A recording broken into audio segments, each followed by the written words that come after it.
My husband and I were moving from Texas to Missouri. One of my new neighbors in Missouri found out that I liked sewing and had made some quilts. One day she handed me a bag with fabric. She said she found this bag at a garage sale and they were going to throw them away if no one wanted them. She said that she took them because she just felt they should be saved. When I opened up the bag, I found a pile of wrinkled up fabric squares with names embroidered on them. I washed and ironed them as most of them were just jumbled up and somewhat dirty. I had no idea who any of these people were. I then cut squares of stabilizer and ironed the stabilizer on the back of each square to help strengthen and protect the individual squares. Once I had them all washed, ironed, and stabilizer fabric ironed on the back, I had to decide what to do with this bundle of squares. I laid them out in different ways. This was pattern 1. This was pattern 2. This was pattern 3. And this was pattern 4. I sent images out to some of my friends, and pattern 4 was the one that got the most likes. I then sewed the pieces together. I wasn't sure what to use for the backing, as I wanted it to not take away from the front. It would be impossible to find some of the same fabric for the back. And I didn't want to use a modern piece of fabric. On one of our trips back to Missouri, my neighbor invited me to go to a thrift store called Holloway's in St. Joseph, Missouri. They had bargain bins in which items were $1 each. I was rummaging through one of these bargain bins and found a fabric blue bag. Inside the bag was a very large sheet made out of the same fabric as the bag. Immediately, I stuck the bag in my cart and thought that just maybe this would work for the backing. When I got home and laid it out, I found out that it was just the right size. It overhung the quilt by 4 to 6 inches on each side with no seams. Unbelievable, an absolute miracle.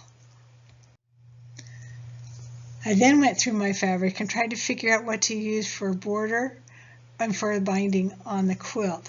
I finally decided that I would just use the same blue fabric for the backing, as there was plenty of fabric to still use. My son, who works for a fabric company, brought home a large piece of fabric home one day just as we were finishing up the quilt, and he gave it to me. It was perfect to add for the border. In the end, I used the blue fabric, but also added this light color fabric that kind of combined the different muslin fabric colors in the quilt. My cost in putting this quilt together was a few dollars for the stabilizing fabric and $1 for the blue backing fabric. I had many people come and help me stitch on the quilt, so if you look closely to the back, you will be able to see all kinds of stitching from new quilters to more experienced quilters. We enjoyed our quilting bees and came to see why women enjoyed this past camaraderie. Here is a quilt laid out with the backing and batting.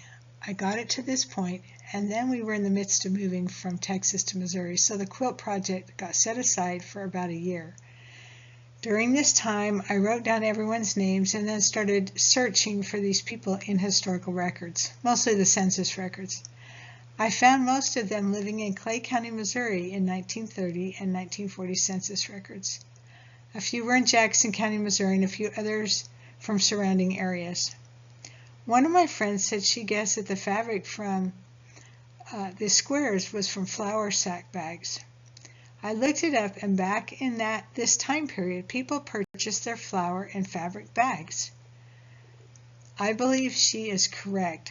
I began to realize that this quilt was a wonderful representation of this 1930s time frame.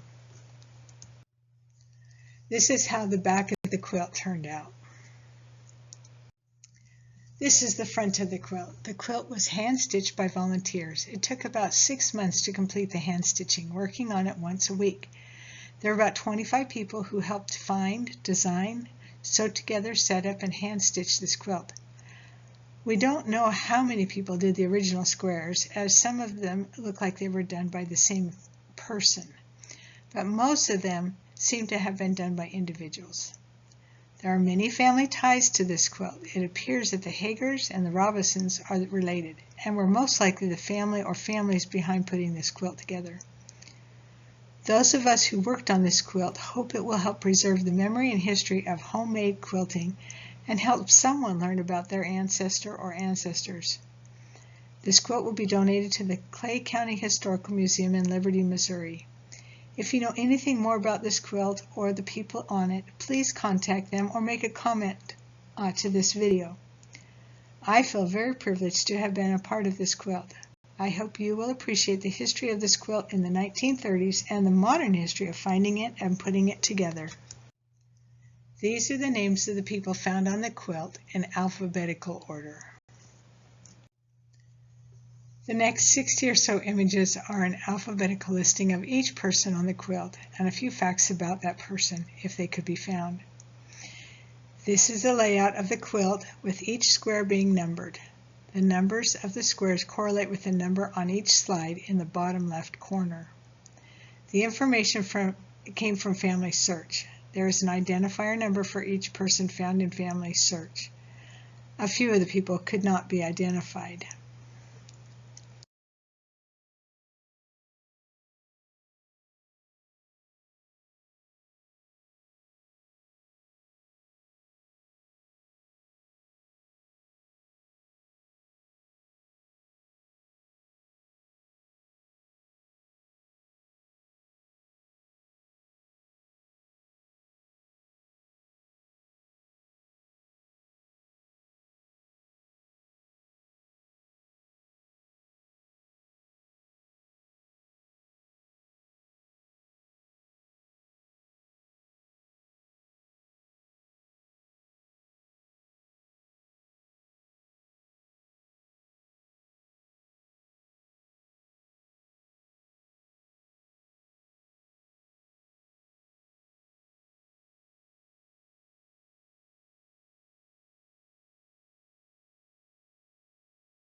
hope you've enjoyed this little history on this quilt. You never know where you'll find records of our ancestors.